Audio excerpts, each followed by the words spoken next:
So apparently the Israeli regime, which has long been known for its incredibly effective Hasbara propaganda, is struggling because it's not working as well anymore. They see support collapsing all over the world and they're trying to understand why. They really think that the problem is that they're not giving enough of a counter narrative. No, you guys are giving a counter narrative. It just sounds like this.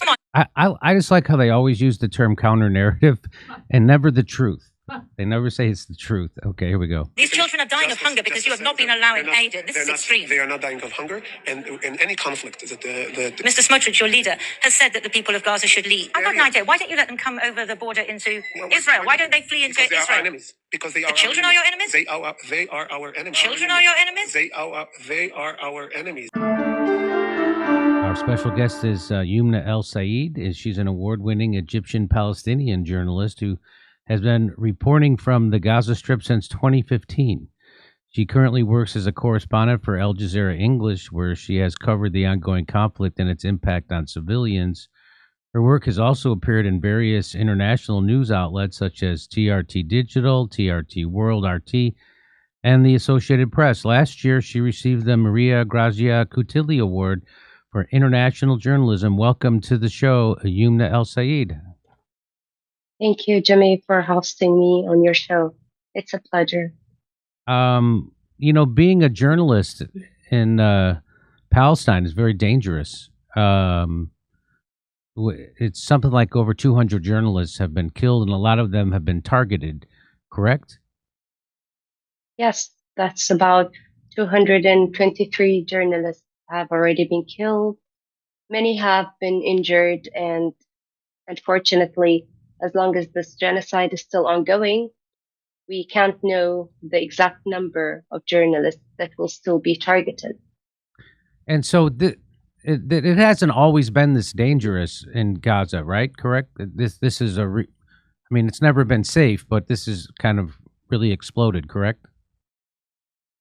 Well, for years, there has always been a targeting towards Palestinian journalists in Gaza. I mean, Gaza is a place or a territory that has seen numerous wars and military escalations, but this has been different from any other time. And basically, because this time it has been a genocide, not a war. And the targeting of journalists, which has been going on for many years.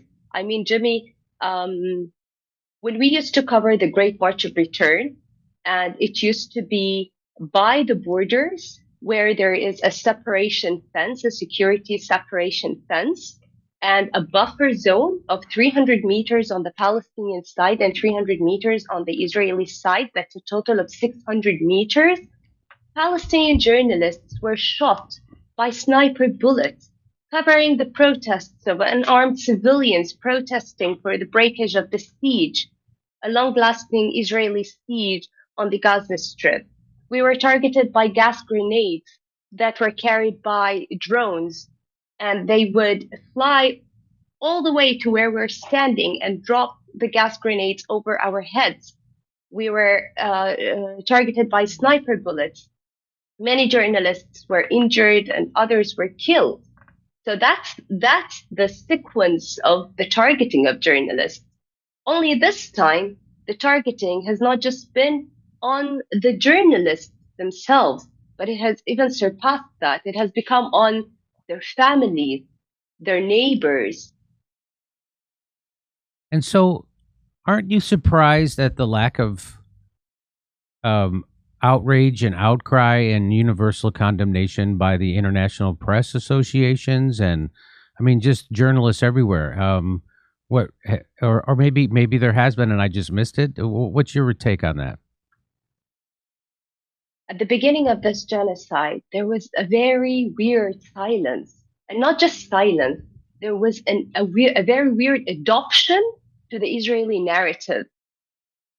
If you followed how the events were unfolding, and the fact that all mainstream media was basically just parroting what the Israeli propaganda was saying, just out there, loud and clear, with no actual journalistic integrity in fact-checking in providing evidence, proof, seeing those real footage, images, facts, realities on the ground, but just repeating, parroting everything that Israel was saying at that time. The real and only investigations that were first conducted, the initial investigations that were conducted, were actually conducted by Haaretz, the Israeli leftist newspaper in Israel. How shocking is that when you find mainstream media, international mainstream media around the world, not even just adopting one side of the story and not investigating the real work of journalists, is investigating to put their hands on the realities and facts of what's happening on the ground. How shocking is that?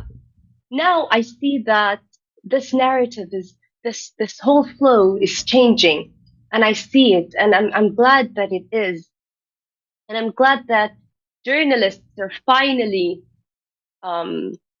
doing their job like they're supposed to do. But isn't it too far? Hasn't it taken them many months to reach to that point where they're actually not just adopting one side of the story or one narrative of the story? It has been too long for them to take this move and this shift, to make this shift now. So you do see signs of journalists and journalistic organizations en masse now turning against the Israeli narrative and starting to actually tell the truth, or the Palestinian side of this conflict? Yes, I do. Although the change and the shift isn't great, but I do see it. It's visible, and I think this has been because of the effect of the public.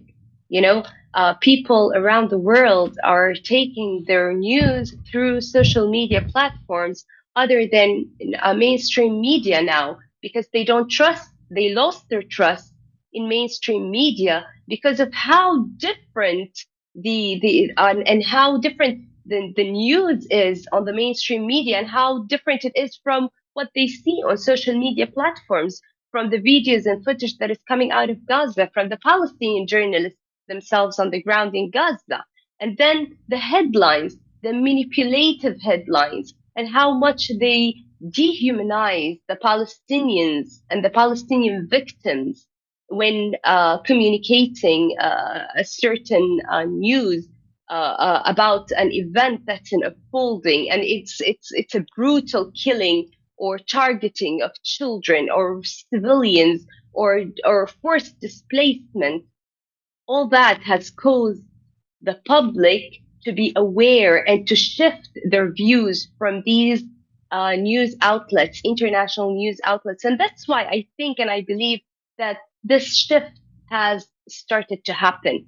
And I believe that how they actually, or their strategy, or how journalism was politicized according to certain agendas at the beginning of this genocide and for many months, is why they have actually lost their, and that losing of integrity of journalism is why they have lost the trust of the audience, the trust of the people. So, speaking of alternative media, here is someone we feature on the show a lot. I Am Blakely is her account. She says that the propaganda isn't hitting like it did before. And let's just watch this. It's just a few minutes long, and then I'll get your response to it.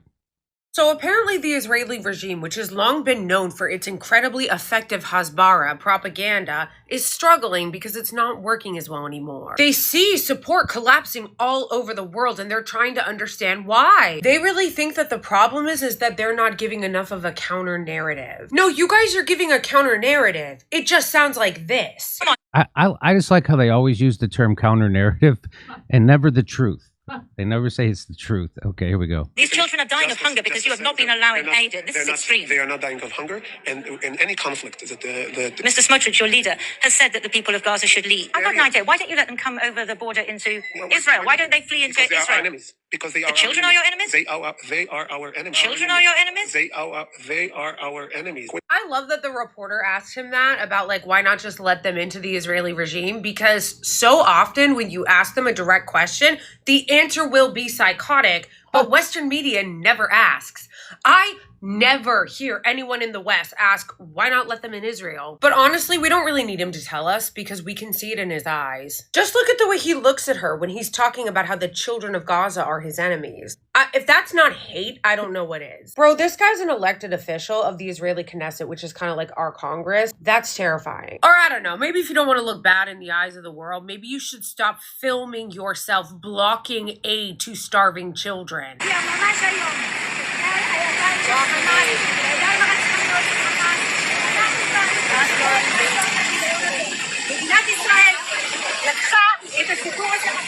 Or I don't know, maybe don't post about how you're having a barbecue on the border of a concentration camp while children are dying of starvation every single day. I got news for you guys. The call is coming from inside the house. If you guys were that worried about your PR, you should probably take everyone's phone away. You guys are sitting around trying to figure out how to do PR about the fact that this doctor, you killed 9 of her children, charred all of them in an airstrike, and you think that PR is your biggest problem? You could stop bombing people. Did you guys know that the regime has dropped the equivalent of 6 nuclear bombs on Gaza? Please just try to sit with that for a second. 6 nuclear bomb equivalents on a strip that is roughly the size of Las Vegas. And then that guy goes out there and says that babies are an enemy. The guy from the religious party. No, boo. The problem is not you guys not doing enough PR. The problem is that you keep opening your fucking mouth and showing everybody exactly who you are. Because I've said it before and I'll say it again. I don't care how many black, queer, transgender influencers you bring over from the West to do propaganda for you. You can't seem to get your own politicians to stop going on TV and announcing what monsters they are. Your elected government officials like Smotrich keep getting on TV and bragging about the destruction of the Gaza Strip and bragging about the horrors visited amongst the civilians as though we can't translate Hebrew. Your IOF soldiers can't stop, won't stop violating women and then posing in their lingerie. Maybe if you guys are worried about the PR, you should tell your officers to stop making it their dating profile pics. And I don't know, maybe stop posting your war crimes on TikTok. These were the mild ones, by the way. I couldn't show most of them. The sheer amount of times, by the way, that they have been documented dressing in dead women's lingerie needs to be fucking studied. When you think about all the amount of war crimes they have posted themselves, bragged about themselves, gone on TV themselves, the Instagrammable crimes against humanity and the TikTokification of genocide, you would think that since the majority of their population, 80% of them support ethnic cleansing of Gaza, that maybe they would start to realize that this is more than just a PR problem. But at the very least, if you're really that concerned about the PR aspect, you should probably stop live streaming the war crimes. So, do you think it's finally? You mentioned that the journalism is finally starting to crack and start to tell the truth about what's happening in Israel, Gaza. Do you feel like their propaganda is over and it's people are no longer falling for it in general? I'm sure that people are no more falling for it because they have not been falling for it for quite some time now. It has taken Palestinian journalists quite a long time, a number of months, to reach the worldwide audience, to actually get people from the United States, Canada, that other side of the world to follow Palestinian journalists, to know what's happening in a territory like Gaza that they never hear about, to start following the daily events and how this genocide is unfolding and these genocidal crimes committed by the Israeli army against a besieged population every single day, regardless and despite of the complete complicity of Western media in adopting the Israeli narrative since the beginning. Since the 7th of October attack, and how much it was all portrayed that The only catastrophe that has happened worldwide was the 7th of October attack and the killing of the attacking of Palestinian groups into Israeli towns and the killing of Israeli civilians. Nobody should be against the killing of civilians, regardless of their race, of their nationality, of their religion.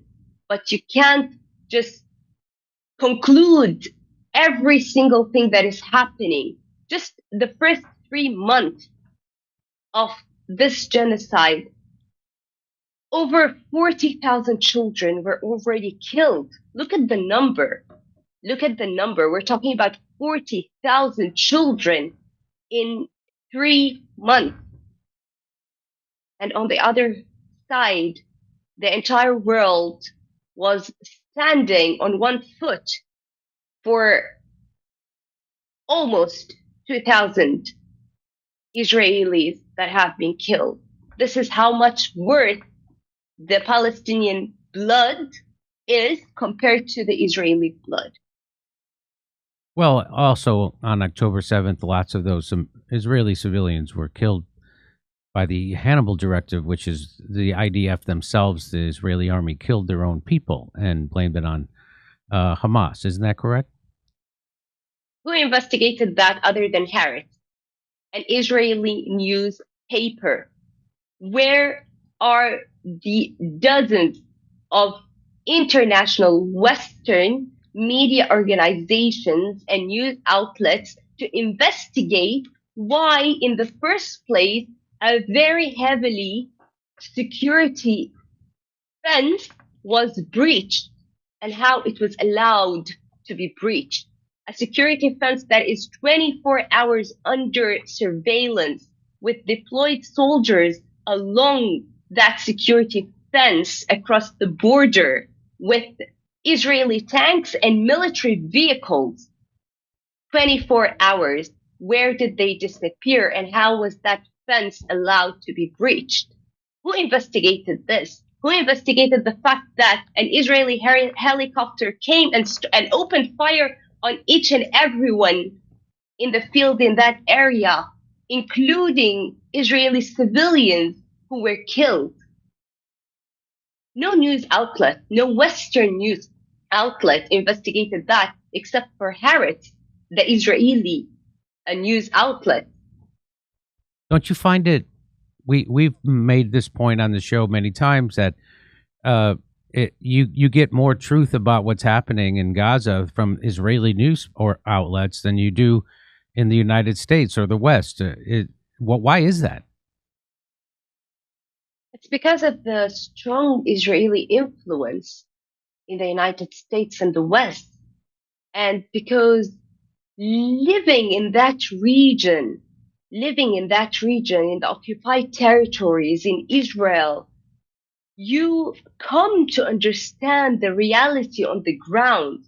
I mean, people in the US, Jimmy, who say, oh, there's no apartheid in the occupied territories and in Israel, and everything that the Palestinians are saying, that they're suffering off and all these challenges, oh, they're not true. These are just this is just Palestinian propaganda to bring out Israel in this image and everything. They have the privilege of booking a ticket and going to the occupied territories and to Israel and to witnessing it firsthand. They have that privilege. And like a Palestinian from the Gaza Strip or from the West Bank, but they wouldn't do the effort. And then they call themselves journalists on the ground, international journalists. What does international journalist mean? If you're not willing to make that effort, to go, to investigate, and to be a witness, a first-hand witness on the ground, to bring real facts and evidence of what you hear before you report it. And you're not even attributing it to who you're reporting it on whose tongue you're reporting it. No, you're attributing it to yourself as if you've been there and you've seen it firsthand. Hey, you've all heard about Amra colostrum by now. It's actually good for you. I looked it up. It's been the best kept secret of industry insiders for a while, but word is finally getting out, and for good reason. Amra colostrum is everywhere these days. When I first heard about it, I thought it was almost too good to be true. That's true. Thousands and thousands of people reporting absolutely transformational health benefits, tens of thousands of five-star reviews, and life-changing stories. Colostrum is the first nutrition we receive in life. And it's an exclusive source of all the essential nutrients we need in order to thrive.